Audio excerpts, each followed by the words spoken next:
My name is Margaret Ellison. I'm 51 years old, and 15 years of loyalty just got erased in a single meeting. Ethan Ward's voice sliced through the glass-walled conference room.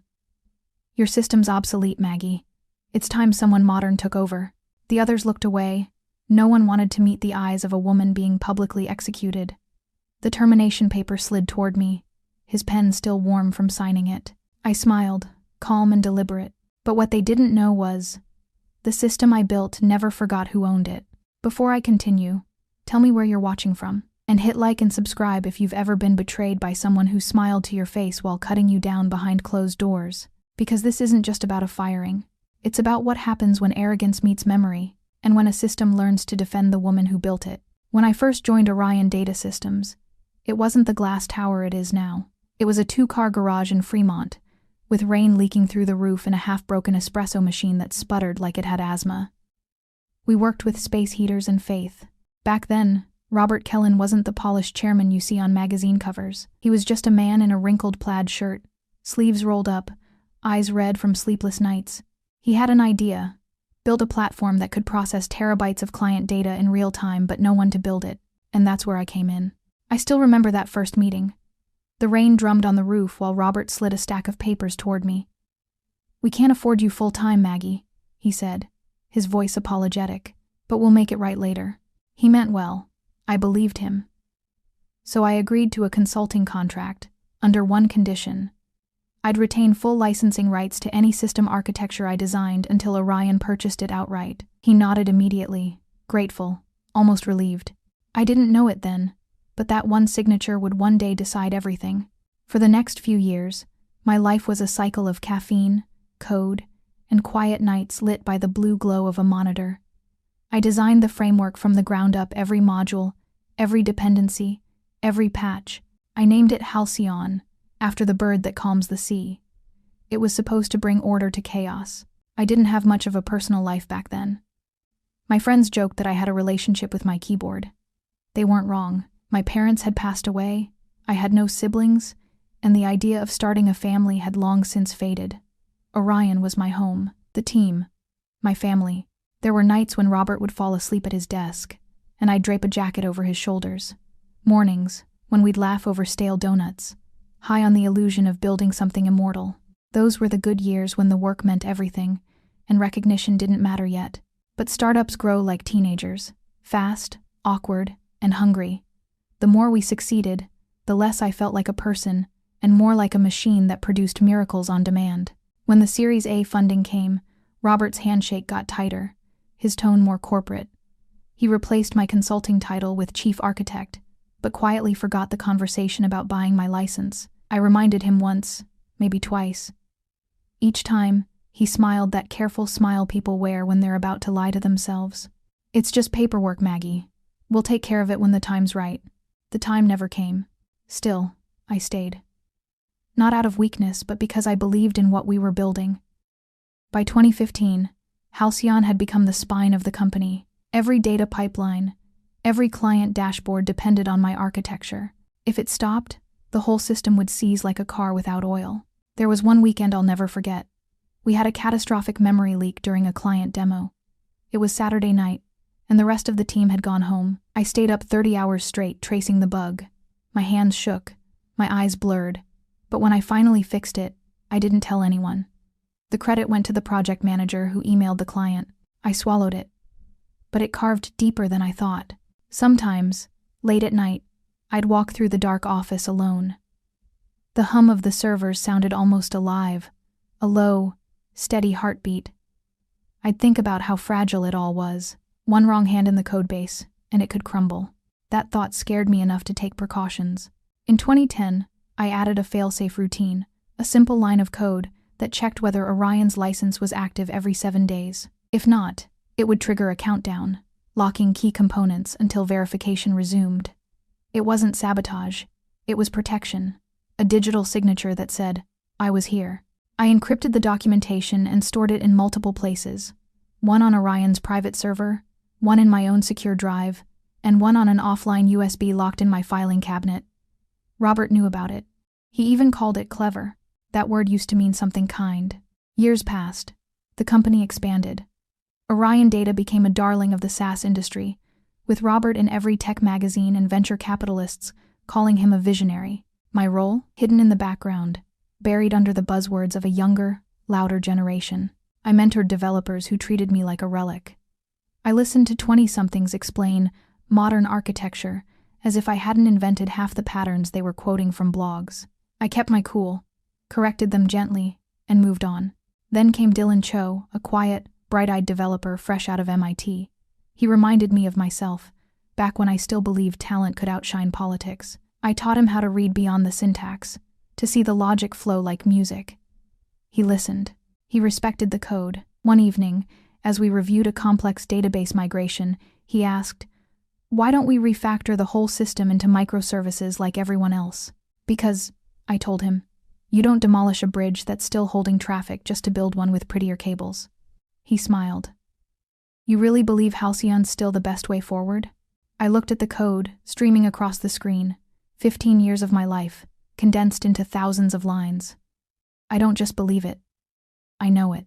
At that moment, I didn't realize those words would be thrown back at me one day, twisted into ammunition. Everything changed when Ethan Ward arrived. His first day, he strolled through the office like he owned it. Designer shoes, confident smirk, the faint scent of expensive cologne. His handshake lingered half a second too long, assertive, almost invasive. "I've heard a lot about you," he said. "You built the backbone of this company." "I did," I replied. He smiled, tilting his head. "Then I guess it's my job to give it a heart transplant." I laughed politely, not realizing it wasn't a joke. By the time I saw what he was planning, it was too late. But that is for later. Ethan's arrival was like a gust of cold air through a warm room. Within weeks, the rhythm of Orion shifted. The whiteboard meetings got louder, the slides flashier, and the words innovation and modernization became weapons rather than goals. He started with subtle changes, reorganizing teams, renaming legacy modules, rebranding projects I'd nurtured for years. Halcyon became Project Aurora. My architecture, the one I had built line by line, was suddenly referred to as the old core. At first, I tried to play along. I offered documentation, diagrams, even invited Ethan to review the system's design history. He waved me off every time. "We don't need to waste time understanding the past," he said. "We're building the future." The arrogance was almost impressive. Within months, his influence spread. He charmed the board with buzzwords: blockchain integration, decentralized data processing, neural indexing, none of which made operational sense for our clients. But he had a gift. He made nonsense sound visionary. I'd seen his kind before. The ones who mistake vocabulary for intelligence. The tension between us grew like static before a storm. One afternoon, he called a team meeting in the main conference room. Every engineer, every analyst, every intern was there. The air smelled of coffee and anxiety. Ethan stood at the front, sleeves rolled up, pacing like a preacher. "It's time for Orion to evolve," he declared. "We've been running on outdated systems for over a decade. It's time to say goodbye to Halcyon." Some heads turned toward me, others didn't dare. He smiled at me like a man tossing a match into a pool of gasoline. "Maggie," he said sweetly, "you've done remarkable work, keeping us afloat. But legacy systems hold us back. We can't cling to the past." My throat tightened, but I kept my voice steady. "Legacy systems are stable because they've survived real-world pressure," I said. "They carry history, not baggage." The room went still. Ethan's smile faltered just a little before he turned to the others. "This is exactly the mindset we need to outgrow," he said. "Sentimental attachment to old code." That phrase, sentimental attachment, stuck like a splinter under my skin. Over the next few weeks, I was excluded from key meetings. My input requests were ignored. When I checked the repository one night, I found something chilling. A new branch of Halcyon's core code had been copied and renamed Aurora Engine. The author tag? Ethan Ward. He had cloned my framework, changed a few variable names, and was calling it the future. I confronted him in his office the next morning. "You copied my architecture," I said. He leaned back in his chair, smug and calm. "Copied?" "No, Maggie," I iterated. "That's what progress looks like." "That's theft," I said quietly. He grinned. "Then maybe you shouldn't have left your masterpiece lying around in plain sight." For a moment, I saw something flash behind his eyes, not brilliance, but fear. The kind of fear that comes from knowing you've overplayed your hand. I left without another word. That night, I sat alone in my apartment, the rain hammering against the window. The city lights blurred through the drops like broken circuits. I opened my laptop and stared at Halcyon's source code. The fail-safe routine blinked at the bottom of the screen, my quiet guardian. Every 7 days, it verified Orion's license. Every 7 days, it reminded the company who truly owned the foundation. I didn't touch a line of code. I didn't have to. Still, part of me hoped Ethan would back off, that he'd realize what he was doing wasn't just unethical, it was dangerous. But hubris has no brakes. A week later, Dylan knocked on my office door. He looked pale, nervous. "Maggie," he whispered. "Ethan deleted all the old backups. He said they're unnecessary for the new Aurora system." My stomach turned cold. "All of them?" "Yeah, even the off-site archives." I leaned back, closing my eyes for a moment. "He's rewriting history," I murmured. Dylan frowned. "What do you mean?" "Nothing," I said. "Thank you for telling me." When he left, I opened my secure drive. My own copies were still there, untouched, encrypted, safe, but his actions meant one thing. He was covering his tracks. That's when I knew the inevitable was coming. 2 days later, HR summoned me to a strategic alignment session. Pauline Harris, our HR director, waited in the conference room with a polite smile that didn't reach her eyes. Ethan sat beside her, fingers drumming on the table. "Margaret," Pauline began, "we appreciate your years of service, but Orion is entering a new phase. Your position as chief architect has become redundant."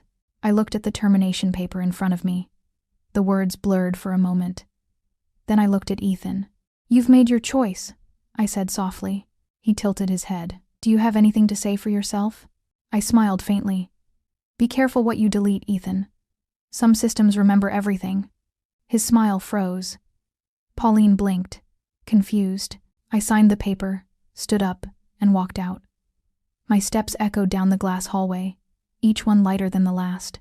When I got home that night, I poured a glass of wine and opened my laptop. The consulting contract from 2009 sat in my personal archive, exactly where I'd left it. Section 17C, paragraph 3. All proprietary architecture remains the property of the developer until purchased outright. And Section 29. In the event of termination, the system license must be renewed within 30 days or revert to evaluation mode. It wasn't vengeance, it was math. That Friday, I called Hannah Blake, my old tech lawyer. I hadn't spoken to her in years. "Hannah," I said, "remember that contract you helped me draft 15 years ago?" "I never forget my best work," she said. "Why?" "Because it's about to become relevant." There was silence, then a small laugh. "You sound calm. Too calm." "I'm not angry," I said. "I'm just finished letting people rewrite my code." We talked for an hour, reviewing every clause, every condition. Hannah confirmed what I already knew. The license was airtight. When I hung up, I sat quietly in the dark, watching the reflection of city lights dance across the glass. The hum of my refrigerator filled the silence, steady and predictable like Halcyon's heartbeat, counting down to Saturday morning. I didn't plan revenge. I simply stopped intervening, and for the first time in 15 years, I slept soundly. Would you like me to continue to Part 4, Conflict Escalation, Segment 1 to 1,000 words? Part 4. Conflict Escalation, Segment 1 to 1,000 words. The Monday after my termination, Orion's glass tower looked smaller from the street.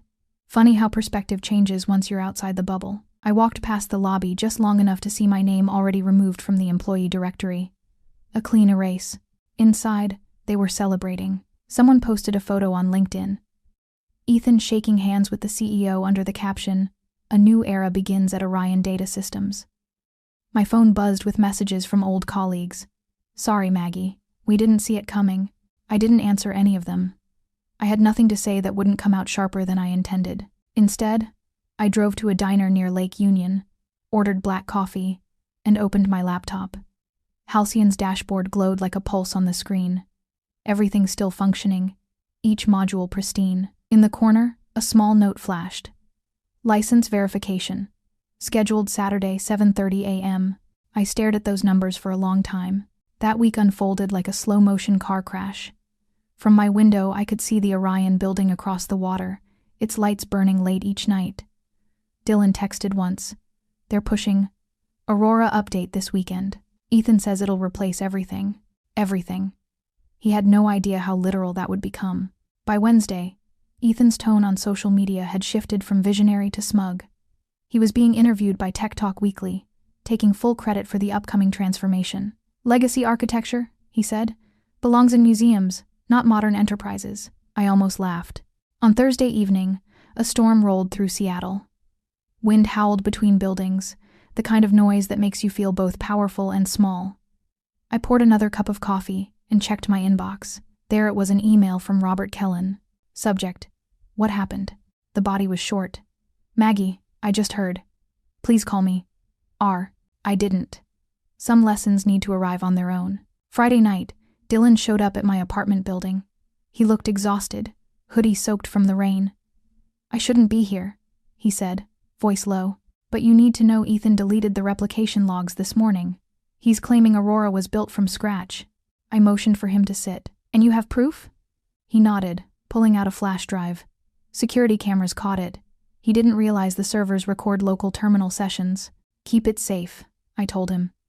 And Dylan, whatever happens tomorrow, don't take sides. Just watch. He frowned. Maggie, what's going to happen tomorrow? Nothing that isn't already written in the code. He didn't understand, but he nodded anyway. Good kid. After he left, I opened the old garage photo on my phone, the one from 2009. Robert, me, and 2 engineers, smiling with takeout boxes on our laps. Back then, success meant surviving another month. We'd been naive, maybe, but honest. Now honesty was a liability. At midnight, I saved a final backup to my private cloud. Then I powered down the laptop and stood by the window. The city shimmered with rain, neon lights flickering in puddles. My heart should have been racing, but it wasn't. Everything felt strangely inevitable, as if the system and I shared the same quiet resolve. Saturday would decide the rest. The storm softened into a steady drizzle by dawn, a gray film over the city that made everything look like it belonged to yesterday. I woke before my alarm, muscle memory snapping me upright at 6. The kettle clicked. Coffee bloomed in the filter, sharp and bitter, and the sound of it felt louder than the rain. At 7 on the dot, Orion's lobby cameras would catch a parade of umbrellas. I imagined it as I buttered dry toast. Interns in squeaky sneakers, managers on their phones, Ethan arriving 5 minutes late for drama, then insisting he was early. I breathed in through my nose, slow and even, and opened my laptop. Halcyon's admin panel filled the screen.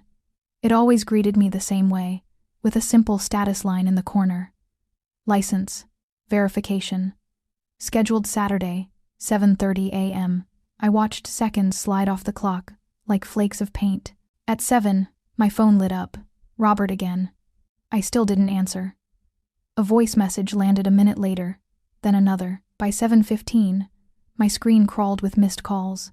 Somewhere across the lake, Ethan assembled his team in the war room. The big one, with too much glass and a whiteboard so polished you could read your own disappointment in it.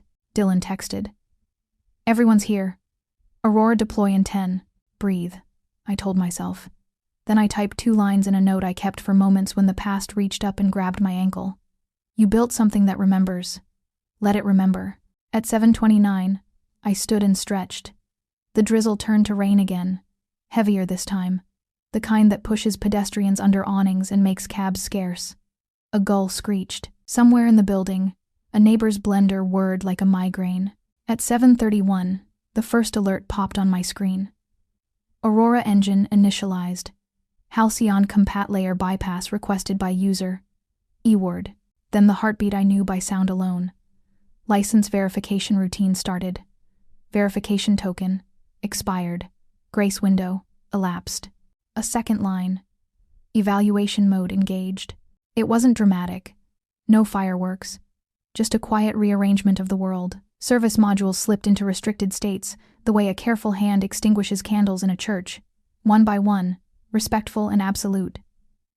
Extraction paused. Query orchestration grayed out. Visualization endpoints showed a thin blue banner. License validation failed.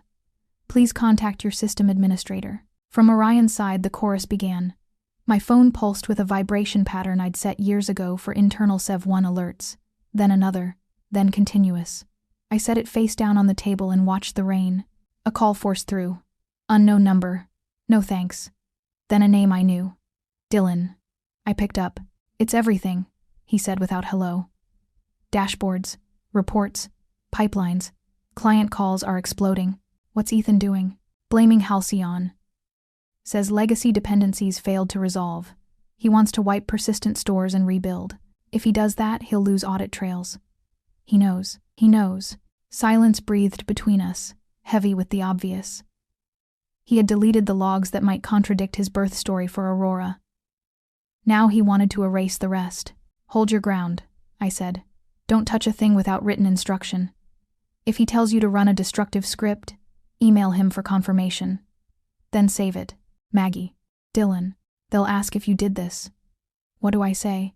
Say the truth. You don't know. He swallowed on the line. Okay. The call ended. My apartment returned to its domestic hum. The fridge cycling, footsteps in the hall, the city carrying on like the sky wasn't falling in a single office tower. At 7:45, Robert finally reached me. His voice jumped the second I answered, raw and 10 years older. Maggie, are you seeing this? Our clients are locked out. What happened? License verification, I said. The system is doing exactly what it was designed to do when a valid license is absent. He exhaled, half laugh, half groan.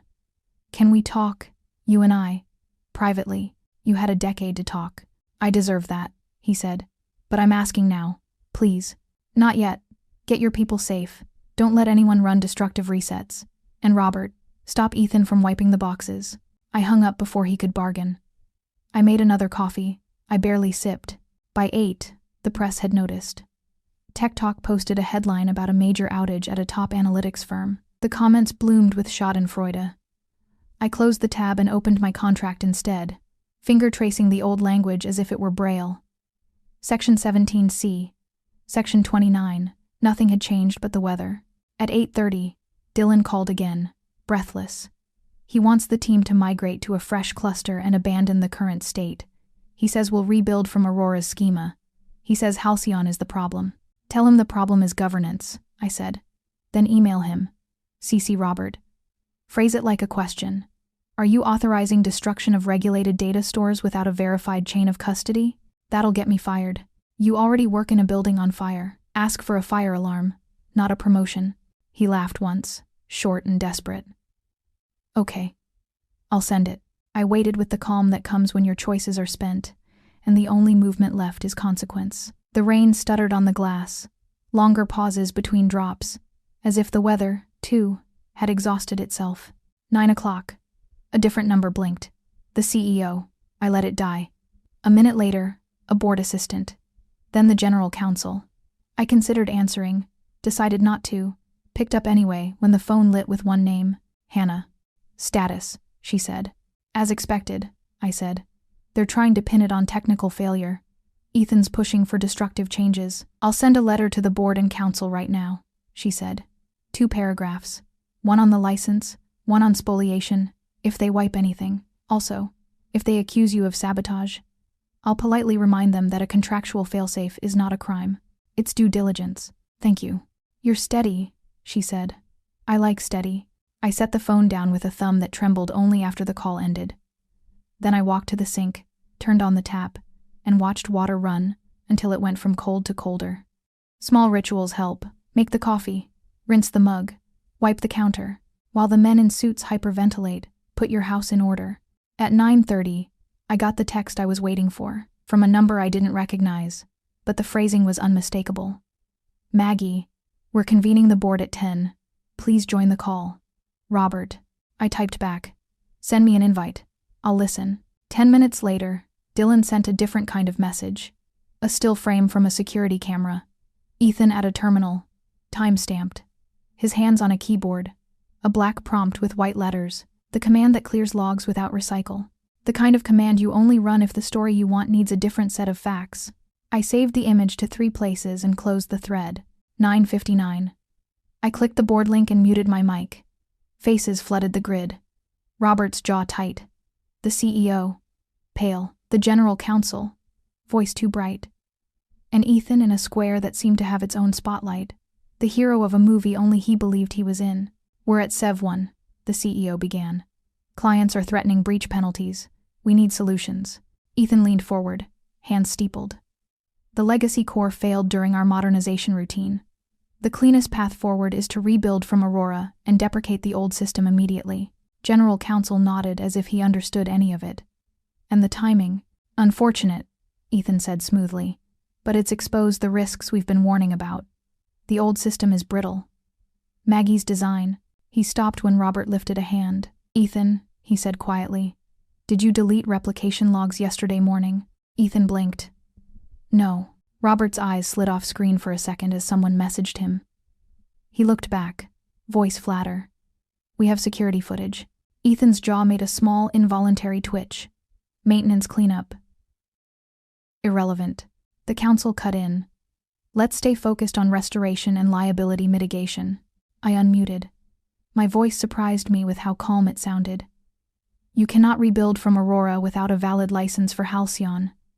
Aurora is a fork, not a genesis. If you wipe stores, you'll destroy your own audit trail and invite sanctions you can't afford." Every face turned. The room went so quiet I could hear someone's dog barking 2 houses away through a board member's open window. "Maggie," the CEO said, very carefully. "Are you saying this outage is a licensing matter?" "I am saying," I said, "that the system is acting in accordance with the contract you signed and the code I wrote. The license expired when you terminated the architect without renewing. Evaluation mode engaged when verification failed. This is not sabotage. It is a predictable behavior you could have avoided by honoring the agreement." The counsel cleared his throat, suddenly hoarse. "Do you have a proposed path to restoration?" "That depends," I said, "on whether you intend to restore the truth along with the system." Ethan forced a laugh. "This is extortion." "No," I said. "This is memory." Robert rubbed his temple. "Maggie, what do you need to bring us back online?" I looked at the rain. I looked at the clock. I looked at the image Dylan had sent, tucked safe where no one could reach it. "We're not at that part yet," I said. "Not until you stop pretending. The problem is the past. The problem is erasure." The CEO exhaled through his nose, slow. "We'll reconvene in 30 minutes, he said. "No destructive actions. Ethan, stand down. Robert, get me the contract. Counsel, prepare options." The call ended. My screen reflected my face back at me, older than I felt inside, calmer than I deserved to be. I closed the laptop. The rain had thinned to mist, the kind that hangs in the air like unasked questions. Somewhere in the tower across the water, an elevator chimed. Somewhere, a junior engineer took his first deep breath in hours. Somewhere, Ethan looked at a clock and understood what time it really was. I poured out the cold coffee, rinsed the mug, and set it on the rack. The apartment was quiet enough that I could hear the tick of the old wall clock I never remembered winding. I sat down. I placed my hands flat on the table. The system would speak again in the next hour. I would, too. By 10:30, Seattle's skyline looked bruised clouds dragging low, a metallic light turning everything the color of code before dawn. I sat at my table, listening to the city breathe through rain and sirens. Somewhere across the lake, Orion's war room pulsed with panic. When the board reconvened, the energy had changed. The polite corporate tone was gone, replaced by the raw sound of people watching millions evaporate. Robert's voice broke through first. "We've confirmed it. The contract is valid. Maggie owns the license to Halcyon's architecture. The system didn't fail. It did exactly what it was designed to do." I unmuted. "That's correct." Ethan tried to cut in. "This is ridiculous. She's manipulating us." "Stop!" Robert's voice cracked like a whip. "You lied about Aurora's independence, deleted logs, and compromised client data. You don't get to call her manipulative." For the first time, Ethan's mask slipped. His face flushed, a vein rising near his temple. "You can't prove that." Robert clicked something off screen. "Dylan, share it." Dylan's hesitant voice came through. Yes, sir." Then the footage appeared grainy but clear enough. Ethan at a terminal, 6:42 a.m. Friday. Fingers hammering keys. A command window. The unmistakable line of text. RM, RF, divided by logs divided by replica, asterisk, a long, suffocating silence. You could hear breathing through microphones. Robert leaned forward. Explain this. Ethan swallowed. That was maintenance. I was cleaning. No, I said quietly. You were deleting your own fingerprints. The words hung there like frost. The CEO finally spoke, voice barely above a whisper. We need to fix this. Maggie, what would it take to restore full functionality? I folded my hands. Reinstate the license and clear payment for unlicensed use. Once the system recognizes the transaction, the evaluation lock will lift automatically. Cost? The CFO asked. $1.5 million in back payment, I said evenly. And one condition. Ethan barked a laugh. Here we go. I ignored him. Ethan Ward will sign a written acknowledgement that Halcyon was built under my intellectual property agreement, and that his Aurora engine was derived from it without authorization. That statement will be witnessed by the board and archived internally. Robert didn't blink. Done. Ethan stared at him. You can't. I just did, Robert said. Extortion. Ethan spat again. I looked directly into the camera. Extortion is when you take something that isn't yours and threaten someone with it. I'm simply reclaiming what already belongs to me. The CEO exhaled.